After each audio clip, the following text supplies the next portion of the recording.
ISL തന്നെ ഏറ്റവും മികച്ച സ്റ്റേഡിയം ഏതാണെന്ന് ചോദിച്ചാൽ ഉറപ്പായിട്ടും ഞാൻ പറയാം അത് നമ്മുടെ ജവഹർലാൽ നെഹ്റു സ്റ്റേഡിയമാണ്. പ്രത്യേകിച്ച് ആ ഒരു ഗ്രൗണ്ടൊക്കെ കാണാൻ പ്രത്യേക ഒരു ഭംഗിയാണ്. പിന്നെ ഫ്ലഡ് ലൈറ്റ് അതെല്ലാം ബെറ്ററാണ്. ബട്ട് അതല്ലാതെ ചില ഇൻഫ്രാസ്ട്രക്ചർ കാര്യങ്ങളൊക്കെ മോശമാണെന്ന് പല ഫാൻസും പറയുന്നുണ്ട്.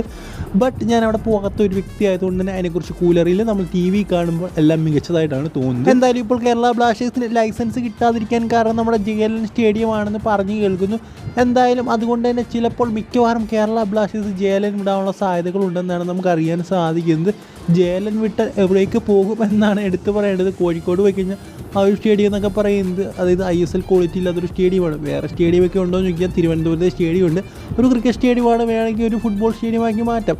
ബട്ട് പ്രശ്നമെന്ന് പറയുന്നത് കൊച്ചിയിലെത്തുന്നുള്ള ഫാൻസൊക്കെ അവിടേക്ക് വരുമോ ഇല്ലയോ എന്നുള്ള ചോദ്യമാണ്. സോ ഇപ്പോഴത്തെ ഒരു അവസ്ഥ കേരള ബ്ലാസ്റ്റേഴ്സ് JLN വിടത്തില്ലെന്നാണ് ഞാൻ വിശ്വസിക്കുന്നത്. എന്തായാലും ഈ ഒരു ലൈസൻസിൻ്റെ ഇഷ്യൂ വലിയ രീതിയിൽ പോവുകയാണെങ്കിൽ ചിലപ്പോൾ JLN വിടാനുള്ള സാധ്യതകൾ കാണാനിടയുണ്ട്.